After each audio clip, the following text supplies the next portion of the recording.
Magandang araw mga kakutsero. Ito na naman po ang inyong lingkod na si Jigs na magbibigay sa inyo ng giya ngayong araw ng Sabado. Ngayon po meron po tayong 7 well balance races at ang start time po natin ay alas 4 ng hapon. Uulitin ko po itong aking giya ay purely review and analysis ko lamang at walang halong information. Sadyang napakahirap po ng karera. Anybody's race, no? Simulan na po natin. Race number 1, dito po magsisimula ang winner take all. Pilracom rating based handicap system, class 5, 17 to 41 split, no? Distance is 1400 meters. First choice ko po rito yung galing sa panalo, impresibo. Numero 12, Bali Bell. Magaling ang panalo nito, galing sa bakasyon. Pagtakbo, nanalo agad. Sa tingin ko, mag-uumento yung kabayo, no? Second choice ko po rito, yung numero 1, Security Insight, no? Possible magdala ng unahan, although may mga bibilis, kaya lang mababa sa laban. Sa tingin ko may panalo yan, magandang dihado rin po yan, no? Kung magsasama po ako ng pandiyado, no, isa pang pandiyado para sa akin, ito, nagpapakita yan ng buti, pagbabalik ng buti. Palaging in the money. Numero 11, Sapin-Sapin, sa akin yung may gamay sa kanya, Claro Espare, no?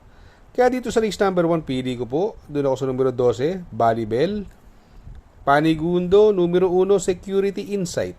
At isasama ko pong pandiyado, numero 11, Sapin-Sapin. Sa race number 2, dito po magsisimula ang pick 6. Pilracom rating based handicap system, class 17 to 41 split. Meron po tayong 1400 meters sa distansya. May 11 kalahok. First choice ko po rito, yung numero 3, no? Adorable Felicia. Another anybody's race po ulito, no? Ito, bumaba ng laban at gamay po ni Noel Lunar po ito, no? Second choice ko po rito, yung mabilis na kabayo, numero 6, Oruti. Although andyan si Winza Maxine, tingin ko walang pauunahin niyan si Oruti. Sakay ni Ed Jordan Guerra, malaki po panalo niyan. Kung maglalagay po ako ng pandiyado, yung numero 11, bagong baba, Double Strike, sakay ni Charles Reyes. Maganda numero, nasa labas. Mababa sa laban, tingin ko ito magandang pandihado rin po yan, pwede nyong isama pag rumimati yan at labas, bugal-bugal rumimati yan. Pero mas magaling yan pag rumimati nasa loob pero tingnan natin, mababa naman sa laban. Kaya dito sa race number 2, pili ko po doon ako sa numero 3, Adorable Felicia. Panigundo, numero 6, Oruti.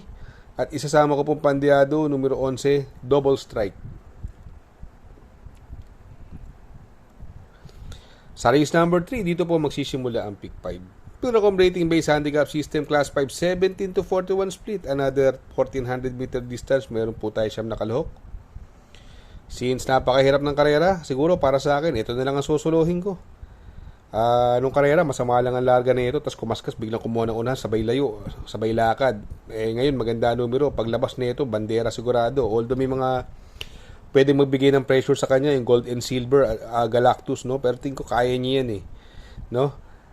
Para sa akin, nang makatipid naman po tayo, sosolohin ko na po yan, numero 8, Live Like an Angel, sakay ni JG Serrano. Sa race number 4, dito po magsisimula ang pick 4. Pilracom rating based handicap system, class 4, 42 to 56 split. Another 1400 meter distance, meron po tayong 8 kalahok. First choice ko po rito, ito galing sa segundo na karaan, medyo kinulang lang at magaling lang yung nakalaban. Numero 4, Exalted, no? Sakay ni Patty Dilema. Tingin ko mag-uumento yan. Although andyan yung Crown Prince, kaya ni Exalted ang ere niyan. Wala na may ibang mabilis baka makabuo ng ere, 1400 meters. Makakachamba po ito. Second choice ko po, numero 1, War Chief, no? Ito si War Chief, magaling kay Jackie Arce Baldonido. Hindi lang maganda numero, nasa loob, pero pag maganda labas niyan, sa tingin ko mahigpit na makakalaban. Kaya dito sa race number 4, pili ko po, doon ako sa numero 4, Exalted. Panigundo ko naman po, numero 1, War Chief.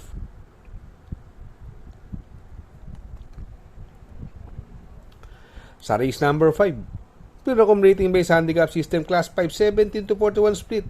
Another 1400 meter distance, meron po tayong 8 kalahok at another anybody's race. First choice ko po, numero 3, Color Blast, sakay ni Jan Alvin Guse.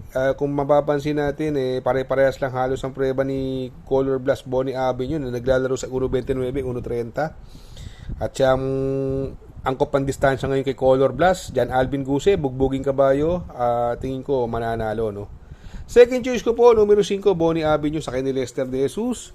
Ang kalaban lang nito minsan, malaging masama lumundag sa aparato, pero pag lumabas, sa tingin ko, may tsamba po yan, no? Pero magsasama po ako ng pandiado, numero 8, Awesome Call sa ni JL Santiago. Hindi maganda numero sa Success of Times. Minsan, nauhuli sa larga yan. Tapos, mababa pa numero. Kung mauna naman si Awesome Call, ang galing din mauna na ito. Magandang pandiado po yan. Pwede nyo pong isama yan, no? Kaya dito sa race number 5, pili ko po. Doon ako sa numero 3, Color Blast. Panigundo, numero 5, Bonnie Avenue. At isasamang pandiado, numero 8, Awesome Call. Sa race number 6, sa penultimate race, Pilracom rating based handicap system class 4, 42 to 56 split. Another 1400 meter distance. At dito po, meron po tayo siyam na kalahok, no? First choice ko po, yung magdadala ng unahan. Wala ko nakikita ibang mabilis, bukod K-Light from the East. Hindi naman ganun katulinan yan. Numero 5, extraordinary sa kay ni Onyok Garcia, coupled with Goddess Soteria, no? Pag nakabuo ng air ito, tingin ko may paglalagyan na sila rito. Masyadong mababa sa laban para sa akin. Medyo gumaang pa yung laban, no? Coupled with Goddess Soteria, parehas may panalo. Second choice, mahigpit na makakalaban, numero 7, Imperatus sa kay ni Jackie GT pabilik. May preba rin pong 1.25 yan, halos parehas lang naman sila ni extraordinary. Sa tingin ko, yan ang makakasunod, no? Kaya dito sa race number 6, pili ko po, doon ako sa numero 5, extraordinary, coupled with Goddess Soteria. Panigundo, numero 7, Imperatus. Sa race number 7, sa last and final race, Pilracom rating based handicap system class 5, 17 to 41 split. Another 1400 meter distance at another anybody's race, may 12 kalahok. First choice ko po rito, yung bagong mabang numero 7, Galanggaman Island sa kay ni Claro Espare. Maganda numero, nasa labas, maganda sigurado ilulundag. Baka sabay na rin siguro mga pang-6, pang-7. Malakas naman rumimati ito. Second choice ko po, numero 4, Point of Pride, no? From Jackie Ed Jordan Guerra, binigay na po kay Jackie JL Lazaro, no? Pwedeng magdala ng unahan at although marami ding mabilis, andyan sila top of the mark. Don Damiano, pero sa tingin ko may panalo. Lamado ng karaan to. Tinalo ni May Jopay. Tingin ko mukhang wala nang pauunahin, no? Siguro kung magsasama po ako ng pandiado, yung numero 6, Winning Shot, coupled with top of the mark. Winning Shot, Jackie Boss Jenjen Huko, isang dirimating kabayo. Ito yung pinakamalapit na aalis. Isang dirimate, no? Siguro mga pang-4, pang-5. Kung may magkalo chance sa unahan, pwede makachamba yan. Kaya dito sa race number 7, pili ko po, doon ako sa numero G, Calanggaman Island. Panigundo ko naman po, numero 4, Point of Pride, no? At isasama ko ang pandiado, numero 6, Winning Shot, coupled with top of the mark. Shout out nga pala kay Sir Pax ng Barkadahan OTV. Located po siya sa 1139 New Antipolo Street, Corner Vargas. Malapit lang po sa Abad Santos, yung bagong ginawang tulay. Very convenient and attentive po ang mga tao. Pwede po kayong mag-EB at party while betting on racing.